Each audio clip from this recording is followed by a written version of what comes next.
आइए आज हम बात करते हैं पिट्यूटरी ग्लैंड की। ठीक है, तो देखिए पिट्यूटरी ग्लैंड हमको मालूम है एंटीरियर पिट्यूटरी ग्लैंड होती है और पोस्टीरियर पिट्यूटरी ग्लैंड होती है।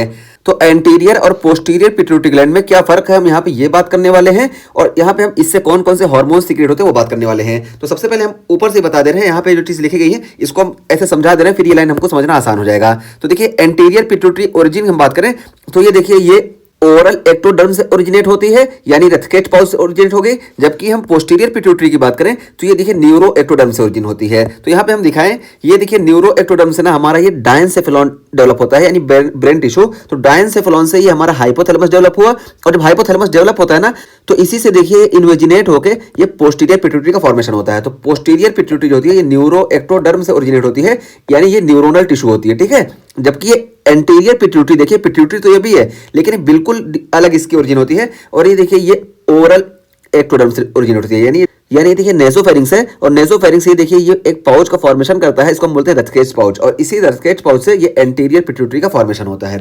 तो एंटीरियर पिट्यूटरी और पोस्टीरियर पिट्यूटरी ये हम ओरिजिन यहाँ पे बता दिया। ठीक है, तो ओरिजिन देखिए यहाँ पे यही है कि ये ओरल एक्टोडर्म यानी रथकेज पाउच से एंटीरियर पिट्यूटरी डेवलप होती है, जबकि पोस्टीरियर पिट्यूटरी जो होती है ये न्यूरो एक्टोडर्म से ड्राइव होती है।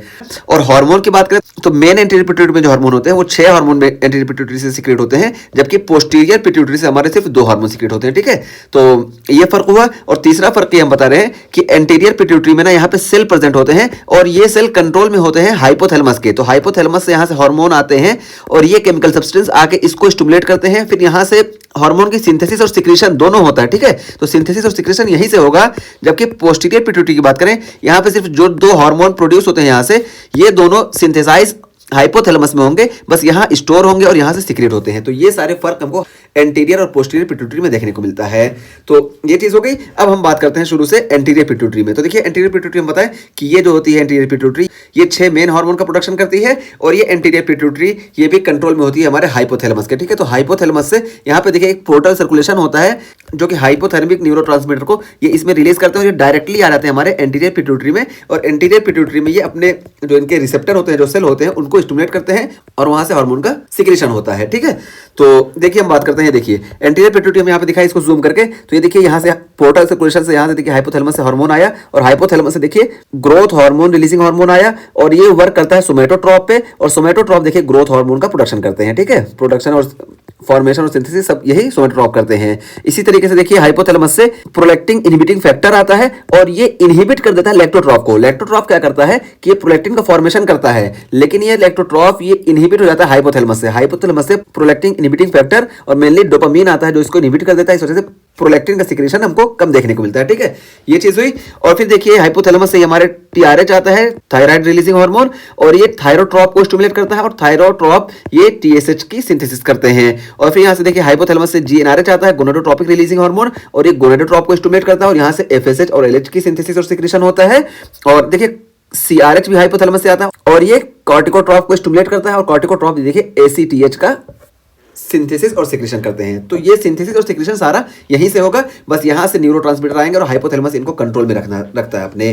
तो जितने भी यहाँ से आते हैं इसमें से देखिए सिर्फ ये हमारा लैक्टोट्रॉप है ये इनहिबिटरी कंट्रोल में होता है, बाकी सारे स्टिमुलेटरी कंट्रोल में होते हैं। हाँ, ये जो हमारा सोमेटोट्रॉप है ना, यहाँ पे देखिए हाइपोथैलेमस से हमारे सोमेटोस्टेटिन आता है, ये इस पे इनहिबिटरी एक्शन दिखाता है। तो ये हो गए हमारे सेल्स एंटीरियर पिट्यूटरी के और कौन से हार्मोन प्रोडक्शन करते हैं ये हम बता दिए। और यहाँ पे देखिए जब ये सीआरएच आके इसको कॉर्टिकोट्रॉप को स्टिमुलेट करता है तो एसीटीएच जब बनता है ना, तो एसीटीएच के साथ बीटा एंडोर्फिन और एमएसएच भी बनता है। क्यों बनता है ना, क्योंकि एसीटीएच का जो प्रिकर्सर होता है ये होता है प्रोओपियोमिलेनोकॉर्टिन, और ये प्रोओपियोमिलेनोकॉर्टिन से जब एसीटीएच का फॉर्मेशन होता है तो बाई प्रोडक्ट के तौर पे एमएसएच और बीटा एंडोर्फिन का भी फॉर्मेशन होता है। यहाँ पे देखिए ये दिखाया गया, ये देखिए जब इससे प्रोओपियोमिलेनोकॉर्टिन से एसीटीएच बनता है तो एमएसएच और एंडोर्फिन ये दोनों का भी फॉर्मेशन होता है बाई प्रोडक्ट के तौर पे। ठीक है, तो ये चीज हम बता दिए। अब ये एंटीरियर पिट्यूटरी यहाँ पे डिस्कस कर लेते हैं। तो देखिए एंटीरियर पिट्यूटरी से कौन कौन से हार्मोन सीक्रेट होते हैं, FSH, LH, ACTH, TSH, prolactin, GH, ये 6 हार्मोन जो है ये मेन है। ठीक है, ये देखिए 6 मेन हार्मोन हो गए। और बीटा एंडोर्फिन हम बताएं कि ये बाई प्रोडक्ट होता है एसीटीएच का। और इसी तरीके से देखिए मिलेनोट्रोपिन जिसको हम मिलेटोसाइट स्टिमुलेटिंग हार्मोन बोलते हैं, ये भी बाई प्रोडक्ट होता है इसी एसीटीएच का। लेकिन ये जो सीक्रेट होता है ये इंटरमीडिएट लोब ऑफ पिट्यूटरी, तो पिट्यूटरी के इंटरमीडिएट लोब से ये मिलेनोट्रोपिन सीक्रेट होता है। ठीक है, तो ये चीज हुई। और देखिए फिर बताया गया कि ये ओरल एक्टोडर्म से ड्राइव होता है, यानी रक्त के पाव से शुरू में हम बता के आए। और उसके बाद फिर देखिए ये जो है ना TSH, FSH, LH और इसी के साथ साथ ये HCG। ठीक है, तो HCG ये चारों जो होते हैं इनमें अल्फा सब यूनिट होती है और बीटा सब यूनिट होती है। ठीक है, तो अल्फा सब यूनिट इन चारों की सेम होती है, इन चारों की अल्फा सब यूनिट सेम होगी, सिर्फ बीटा सब यूनिट सबकी अलग अलग होगी। ठीक है, तो बीटा सब यूनिट के बेस पे हम इसमें डिफरेंशिएशन करते हैं। और यही यहाँ बताया गया कि देखिए alpha subunit, hormone subunit common to TSH, LH, FSH and HCG। तो इन सब में अल्फा सब यूनिट कॉमन होती है, जबकि बीटा सब यूनिट जो होती है इनमें अलग होती है। और इसी बेसिस पे हम हार्मोन के स्पेसिफिसिटी को डिटरमाइन करते हैं। ठीक, और यहाँ पे देखिए ये चीज बताया गया कि प्रोओपियोमेलेनोकॉर्टिन से जो है ये बीटा एंडोर्फिन, ACTH और MSH इन तीनों का फॉर्मेशन होता है। तो ये चीज हम बता दी और इसको याद रखेंगे बैम से कि गो प्रो विद बैम, प्रोओपियोमेलेनोकॉर्टिन से बीटा एंडोर्फिन, ACTH और MSH रिलीज होते हैं। और उसके बाद फिर देखिए फ्लैट पेग, तो फ्लैट पेग से हम याद रखेंगे कि ये एंटीरियर पिट्यूटरी के कौन कौन से हार्मोन होते हैं मेन, तो FSH, LH, ACTH, TSH, prolactin और ग्रोथ हार्मोन। तो ये सारे एंटीरियर पिट्यूटरी से सीक्रेट हुए। और फिर देखिए बी फ्लैट, तो ये बताया कि हमारे जो सारे सेल होते हैं ना दो टाइप के होते हैं, ये एसिडोफिलिक होते हैं और बेसोफिलिक होते हैं। तो दो सेल एसिडोफिलिक होते हैं, सोमेटोट्रॉफ्स और लेप्टोट्रॉफ्स, जो ग्रोथ हार्मोन और प्रोलैक्टिन का सीक्रेशन करते हैं ये एसिडोफिलिक होते हैं, बाकी सब बेसोफिलिक होते हैं। तो ये चीज यहाँ पे है। और इसको वैसे भी हम याद रख सकते हैं कि सिर्फ हमारे जो ट्विन हार्मोन होते हैं प्रोलैक्टिन और ग्रोथ हार्मोन ये एसिडोफिलिक होते हैं और बाकी सारे बेसोफिलिक होते हैं। तो देखिए एसिडोफिलिक में हमारे प्रोलैक्टिन और ग्रोथ हार्मोन होंगे और बेसोफिलिक में FSH, LH, ACTH और TSH होंगे। इसको हम बी फ्लैट से भी याद रख सकते हैं और एसिड पिक से भी याद रख सकते हैं। तो ये इस तरीके से हमारा एंटीरियर पिट्यूटरी का टॉपिक कंप्लीट हुआ। अब हम बात करते हैं पोस्टीरियर पिट्यूटरी की। तो देखिए पोस्टीरियर पिट्यूटरी को हम न्यूरो हाइपोफाइसिस बोलते हैं। और पोस्टीरियर पिट्यूटरी देखिए ये स्टोर एंड रिलीज, तो ये खाली स्टोर करती है और रिलीज करती है किसको, वैसोप्रेसिन को और ऑक्सीटोसिन को। तो वैसोप्रेसिन और ऑक्सीटोसिन दोनों यहां से बनते हैं और यहां आके स्टोर होते हैं और यहीं से रिलीज होते हैं। पोस्टीरियर पिट्यूटरी का खाली ये काम होता है। ठीक, तो देखिए वैसोप्रेसिन को हम ADH भी बोलते हैं, एंटी डायरेटिक हार्मोन, ये बताया गया। और उसके बाद फिर देखिए हमारे ये हाइपोथैलेमस में सुप्राऑप्टिक न्यूक्लियस होता है और पैरावेंट्रिकुलर न्यूक्लियस होता है। सुप्राऑप्टिक न्यूक्लियस से यहाँ पे ADH की सिंथेसिस होती है और ये देखिए एक्सॉन के थ्रू ये जब यहाँ सिंथेसाइज हो जाते हैं तो एक्सॉन के थ्रू ये आ जाते हैं यहाँ नर्व टर्मिनल पे और यहीं पे स्टोर रहते हैं। इसी तरीके से पैरावेंट्रिकुलर न्यूक्लियस से ऑक्सीटोसिन की सिंथेसिस होती है और ये नर्व के थ्रू यहाँ पे आ जाते हैं टर्मिनल में और यहीं पे स्टोर रहते हैं और जरूरत के तहत यहाँ से ये सीक्रेट होते हैं। तो यही चीज यहाँ पे बताया गया कि देखिए बोथ मेड इन हाइपोथैलेमस, तो दोनों हार्मोन ऑक्सीटोसिन और वैसोप्रेसिन ये हाइपोथैलेमस बनेंगे और and transported to posterior pituitary, और पोस्टीरियर पिट्यूटरी में ट्रांसपोर्ट हो जाएंगे और एक्सॉन के थ्रू ट्रांसपोर्ट होते हैं। और यहाँ पे जो प्रोटीन हेल्प करती है कैरियर की तरह ये न्यूरोफाइजिन प्रोटीन होती है। ठीक है, तो न्यूरोफाइजिन प्रोटीन यहाँ से इनको यहाँ तक लाने में हेल्प करती है।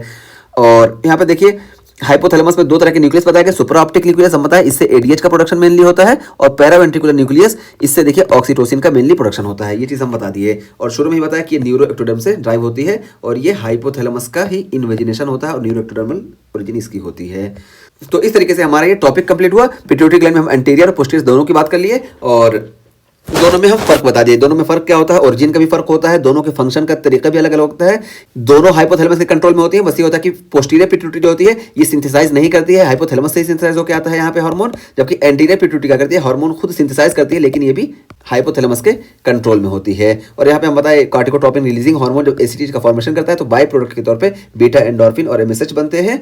इसी वजह से कुशिंग सिंड्रोम में जब हम देखेंगे कि वहाँ पे ACTH का प्रोडक्शन ज्यादा होता है तो साथ साथ MSH का भी प्रोडक्शन ज्यादा होगा। इसी वजह से हमको हाइपर पिगमेंटेशन कुशिंग सिंड्रोम में देखने को मिलता है। क्लिनिकल पॉइंट हम बता दिए। और यहाँ पे एक और क्लिनिकल पॉइंट ये बताया गया कि TSH, FSH, LH और बीटा HCG ये सब में अल्फा सब यूनिट सेम होती है और बीटा सब यूनिट सब में अलग अलग होती है और इसी बेसिस पे हम इसको डिफरेंशिएट करते हैं। जैसे हम यूरिन प्रेगनेंसी टेस्ट करते हैं UPT, तो वहां पे हम अल्फा को अगर देखेंगे तो हम डिटरमाइन नहीं कर पाएंगे, इस वजह से हम बीटा को ही देखते हैं। ठीक है, तो बीटा के जरिए हमारी स्पेसिफिसिटी चेक होती है कि ये HCG पॉजिटिव है या निगेटिव है।